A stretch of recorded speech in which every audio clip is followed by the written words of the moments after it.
Hello again, everybody. So this is for week of the 16th through the 20th of November. Let's go ahead and get right into it.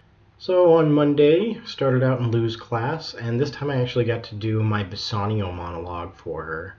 And one of the things that she came up with was for me to do some energy work with the monologue. And you give each and every line different energy work. And I know we had talked about this a couple weeks ago. But just as a reminder, basically what we did is we found out that different energies would determine how your character is feeling. So if you had like a percussive energy, your character would be angry. If you had a vibrator energy, they would be scared. So she heard me do my monologue, and then she went to discuss what each line, the energy of that line would be. We would come up with the fact that Bassanio is scared because he doesn't want to lose Portia. He doesn't want to lose the sort of competition thing to figure out who could pick what casket has her picture in it. The person who guesses incorrectly can no longer marry ever again in their life. Bassanio's scared about that, and he's also depressed about what the result could be. He's angry that Portia doesn't let him just pick immediately, but he's not mad at her. I mean, he's just mad at the situation. You know, she's going through all of these different energies with me, and what I do is I start to think about those energies, and then as I'm doing the energy, then she asked me to start my monologue, and it came out so much better. And so I went ahead and I went through my entire scene with Aubrey, and I did the energies for each and every line that I have. And it was amazing, because I got to perform it for Alex's class on Wednesday, and Alex loved every minute of it, but I will get to that later. So then we moved on to Francoise's class, and she wasn't there this week. She was actually in France, which, just in case you're wondering, she was not caught up in the attacks on Paris by ISIS. Francoise was still here in Birmingham before the attacks on Paris and didn't leave until a few days afterwards, so she was okay. But Phillida filled in for Francoise, and we got to watch this interesting car commercial that was done by a choir, but instead of singing lyrical music, they actually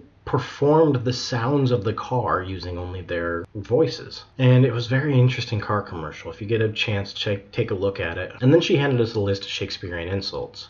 And you could just read across the list, or you could pick any three of them, and we got to read those in our RP dialect to each other, and that was a lot of fun. They were so interesting. If you get a chance to take a look at Shakespearean insult list, find that too. And then we moved on to stage combat, and we continued with more Degrassi stuff. And so we're learning how to attack and defend in Broad Ward, which is the one out to the side. I love stage combat. It's a lot of fun. I can't wait until next semester when I start doing the extra 3 hours on Mondays to try and get certified. Once I can be certified, I can bring those home with me, all the certifications. It'll be amazing. And then we went into Alex's class where we did our workbook session and talked about things that have been going on and whatnot. Alex got us free tickets to go see Wendy and Peter Pan at the RSC, which was the very next night, actually on Tuesday night. He went with us. And I'll just go ahead and talk about that now. It was interesting. It was a kids show, definitely. There was not much adult stuff going on in there, and that's okay. But the acting was absolutely terrible. There was people that were just having the hardest time picking right choices. Wendy was great, Peter Pan was not. Shmi was great, Captain Hook was not. So it was a very different version of Peter Pan as well. They basically made Wendy, Tinkerbell, and Tiger Lily the main characters, more prominent roles, which was nice to have more important female characters, because Peter Pan is not for females at all, but this particular version was, and it was nice. But the editing of the script was the thing that bothered me the most. There was a lot of like references to adult movies and TV shows and stuff in there that just really weren't necessary, and there was things that like Tiger Lily said that were modern and not good things for Tiger Lily to be saying, especially in front of kids. I mean, it wasn't inappropriate, it just was like, I think she said home slice at one point, so who the hell says that anymore? And then we talked about our dissertations and what's going to be coming up, what we should be expecting. Apparently, Alex is thinking about doing different type of dissertation for the next few classes. Probably not going to be for ours, but definitely for the next few classes. And what he wants to do is have another performance for them and then do a paper based on that particular performance. And I think that would be a good way to go. I wish that we could do something like that, but that's okay.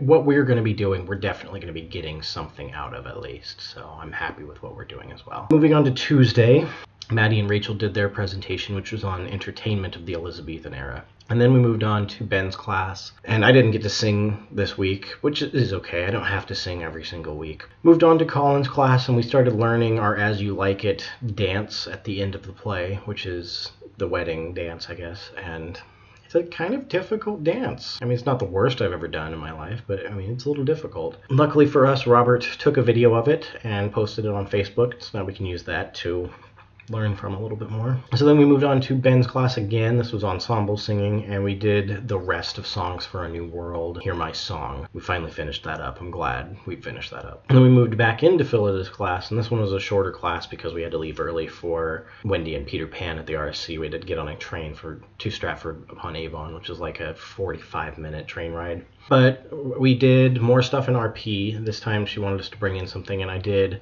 more of my Bassanio monologue. And she wants me to bring it back in because there was just things that I didn't get right, apparently. So Wednesday, so here we're back into Alex's class, and Aubrey and I did our Bassanio Portia scene.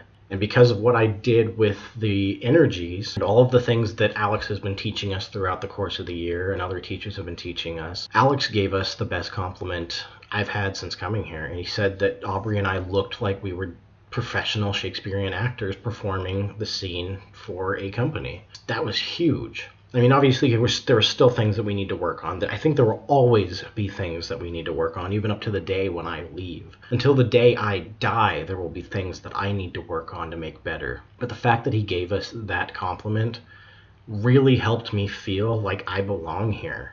Like I am here doing what I need to do to be the best actor I can possibly be. And even before that, I was a good enough actor to have come here. For the first time since coming here, that's how I feel now. So thank you, Alex, for saying those kind words about us. But I'm so glad that Aubrey and I were able to listen and to do the things that were asked of us in order to make the scene that good. I'm very proud of Aubrey and myself. But after that, everybody else had done their scenes too, and everybody did great.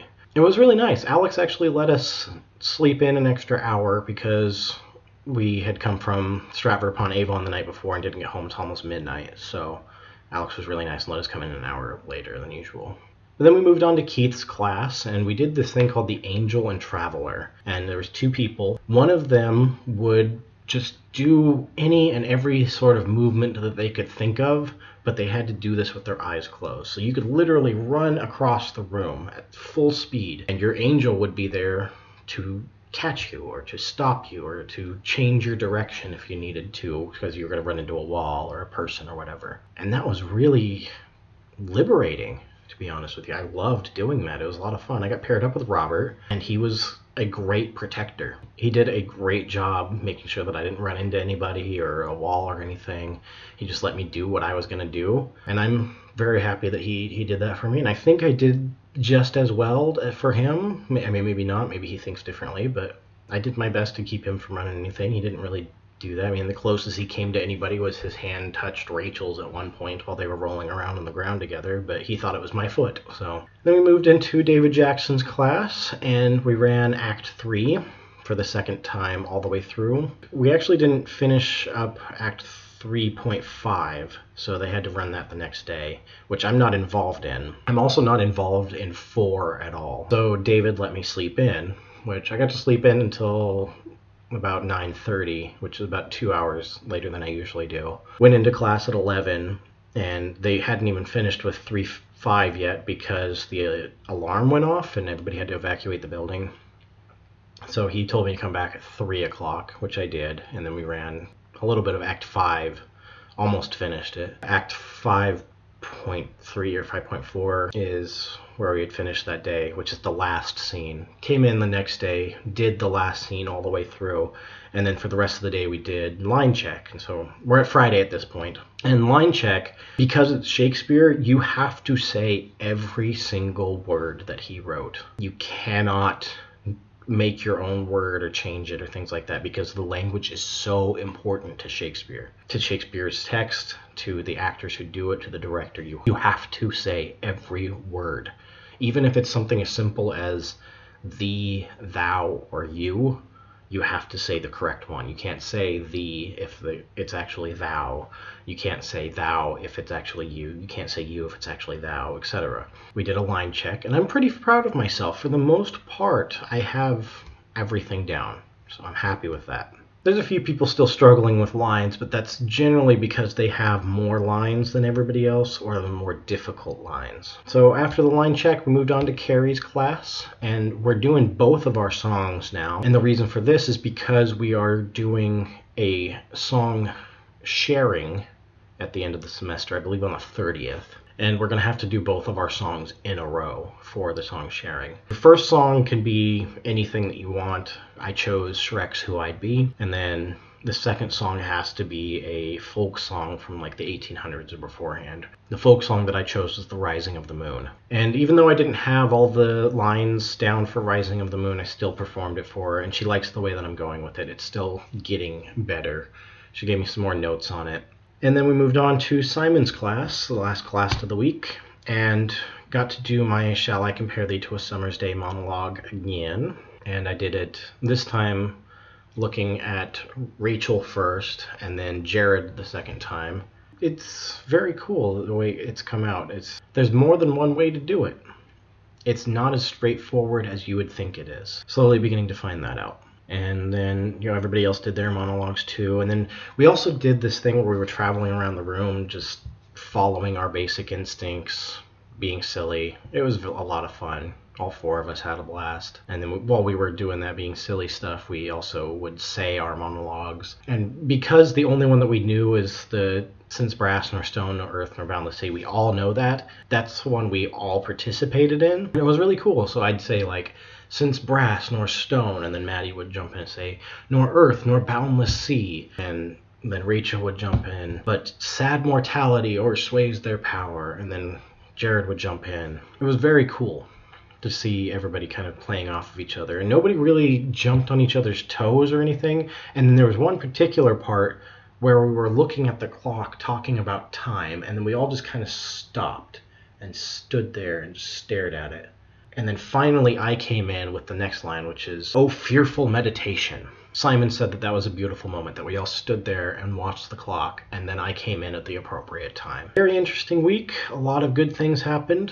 Very happy with the way things are going. So yeah, very interesting week. A lot of good things have happened. Anyway, thanks for watching. You guys have a great rest of your week.